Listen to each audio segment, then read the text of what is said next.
Next, what I want to do is I want to look at kind of a surprising sum, surprising at least at first. If you look at 1 over n, as n goes from 1 to infinity. This is called the harmonic series. It has some relation to music. Anyway, so this is the harmonic series. And what we're going to do is we're going to look at the sum. So this is 1 plus 1/2 plus 1/3 and so on. And what I want to do is I want to look at this and kind of, well, I'll show you. So this is going to be a series, which is going to be a little bit surprising, but let's kind of play around with this a little bit. It looks like there's a good chance that this series is going to converge because the values go to 0 pretty quickly. And that's kind of what I intuitively described as the measure of whether a series converges or not. We'll get into lots of different tests and different methods of determining whether or not a series converges or not. But here, what we're going to do is we're going to look at the series 1 over n and just try and figure it out from first principles. So this is, let me add a lot more terms here. This is 1 plus 1/2 plus 1/3 plus 1/4 plus 1/5. I'm going to go up to 1/8. Okay, and what I want to do is I want to kind of give you 2 justifications for why it turns out the series diverges. It turns out that the series goes to infinity. So the terms do go to 0, and yet adding them up is not, they don't go to 0 fast enough. When you add them up, they still somehow kind of escape and go to infinity. And so what I want to do is I want to think about a few of these terms here. And so what I'm going to do is I'm going to group these into the first value, the second value, and then the next 2 values, the next 4 values. And if I were to write all this, I don't have the patience, but if I were to write all this up to 1 over 1/16, I would look at the next 8 values and then the next 16 values and so on.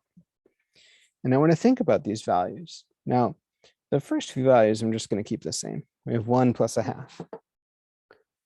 But what I want to do is I want to look at that 1/3 plus 1/4. And I want you to notice that 1/3 is actually bigger than 1/4. Okay, and so all I've said so far is that 1/3 is greater than or equal to 1/4.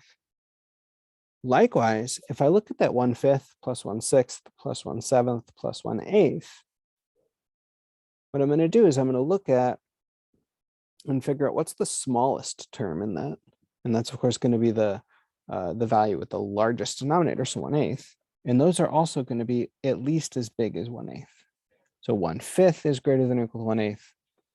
1/6 is greater than or equal to 1/8. 1/7 is greater than or equal to 1/8, and 1/8 is equal to 1/8. Okay, and when I do this, what ends up happening is that you end up getting 1 from the first term. You end up getting 1/2 from the next value. You end up getting 1/2 from this next pair. 1/4 plus 1/4 is 1/2. An 1/8 plus an 1/8 plus an 1/8 plus an 1/8, there's 4/8. That's also 1/2. And what ends up happening is that you end up getting this series, which is 1 plus 1/2 infinitely many times. Okay, and so because you're adding up 1/2 infinitely many times, this is just going to grow as big as you want, and therefore this is going to go to infinity. Okay, and so it turns out that the harmonic series diverges. Okay, the sum of 1 over n as n goes from 1 to infinity ends up diverging to infinity. It escapes to infinity.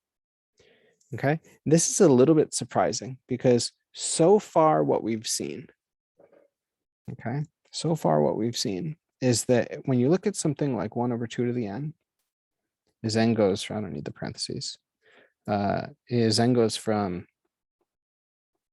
1 to infinity or 0 to infinity, it turns out that the starting point's actually not going to affect convergence. But we know that this converges. And in fact, we know that it converges to 2.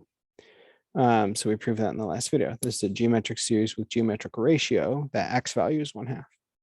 So you got 1 over 1 minus x, which in this case turns out to be 2. So we know that this converges to 2. We also know that the limit of 1 over 2 to the n is 0, right, as n goes to infinity. So the values in the series go to 0. But it turns out that that's not enough. Knowing that the values in the series go to 0 does not tell you convergence or divergence of the series. It turns out that asking whether or not the series converges or diverges is harder. In Exhibit A, for why knowing the terms going to 0 doesn't help you, is the harmonic series. Here, the sequence 1 over n converges to 0. The terms are getting smaller and smaller and smaller and approaching 0. It just happens to be that they're not going to 0 fast enough that we're still adding up and getting infinity when we add up all these values in the harmonic series. Okay, and so determining whether or not a series converges or diverges is trickier than just looking at the sequence. However, what we do know is that if I were to take the sum of, say, 3, just pick whatever constant you want, add it to itself infinitely many times, there is no choice but for this to go to infinity. Because if you were to add up this value infinitely many times, it's going to get arbitrarily large. This is going to go to infinity. There's just no choice. What turns out to be the case is the following. Okay, so if the series converges,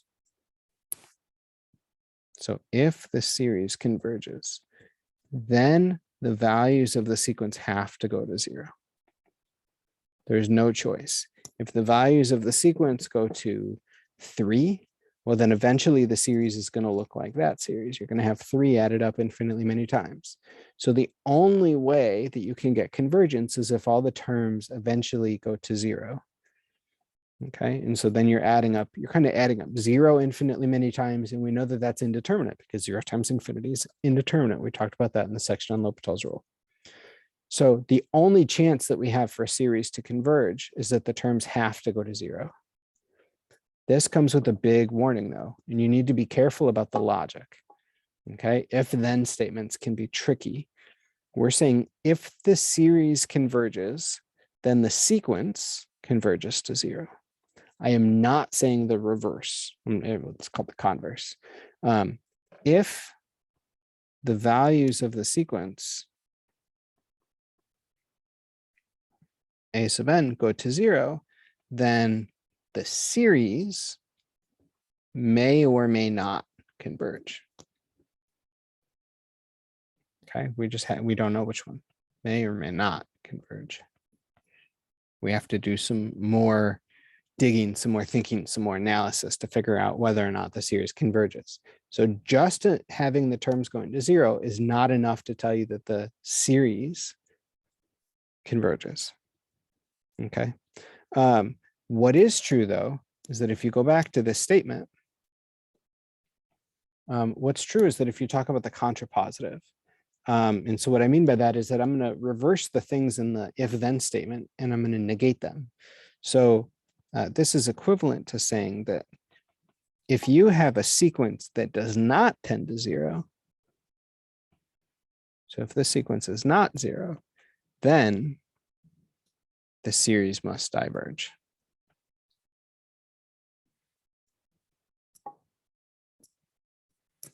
Okay, that is true. So again, this is called the contrapositive. So the way I like to think about the contrapositive is just with a simple logic statement. If today is Tuesday,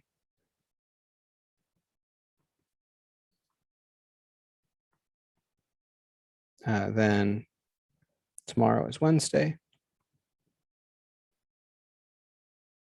That's equivalent to saying if tomorrow is not Wednesday, then today's not Tuesday.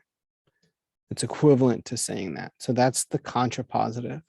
Okay, so you reverse the order of the implication and then you negate both of those statements. Okay, so again, this is what's called the contrapositive.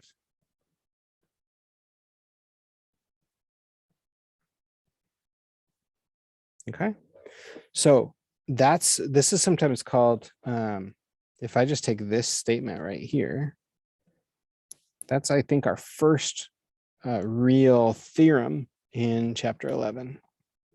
Okay, so this is called the test for divergence. If you have a series and the terms in that series do not go to 0, then the series diverges. Okay, so that's called the test for divergence, or the divergence test. So for example, if I were to look at the limit, if I were to look at the sum of 2n plus 1 over 3n plus 4 as n goes from 1 to infinity, this is going to diverge because the values that we're adding up, this 2n plus 1 over 3n plus 4, are going to approach 2/3 as n goes to infinity. And therefore, eventually, you're going to get to a point where you're just basically adding 2/3 infinitely many times. And there's no chance for that to converge at all. That's just going to have to go to infinity. There's no options. Okay, so that's the test for divergence.